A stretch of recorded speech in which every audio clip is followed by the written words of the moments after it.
দ্রুত আমি ধানমন্ডি ক্যাম্পে চলে আসি, ধানমন্ডি ফিজিক্যাল ট্রেনিং ক্যাম্পে। সেখান থেকে আমি 7টা AK-47 ড্র করি, প্রায় 2000 রাউন্ড নিই, আমার সাথে আরও 7 জনকে সঙ্গে নিয়ে নিই। আমি 10টার ভিতরে পৌঁছে যাই 4 নম্বর গেটের কাছে, এখানে জাপান ফ্রেন্ডশিপ ঠিক হসপিটালের উল্টা দিকে আমি যে ওখানে অবস্থান নিই। তখনও গেটে কিন্তু 2 থেকে 3 জন সৈনিক পাহারা দিচ্ছিল, 1-2টা গুলি আসছিল।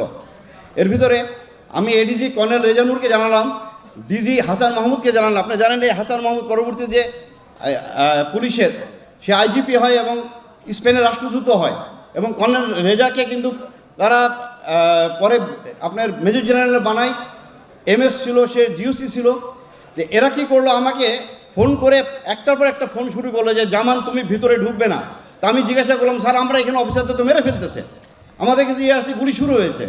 বলে যে না তুমি ভিতরে ঢুকবে না, আমরা প্রধানমন্ত্রীর সাথে বসেছি যমুনা ভবনে, উনি বলছে কেউ গোলাগুলি করবে না, উনি এটা শান্তিপূর্ণভাবে সমাধান করবেন। বিডিআর হত্যাকাণ্ড কোনো হত্যাকাণ্ড ছিল, এটা পরিকল্পিত একটি হত্যাকাণ্ড ছিল, যেখানে শেখ হাসিনা সরাসরি জড়িত এবং তার নানক, মির্জা আজম, তাপস প্রত্যেককে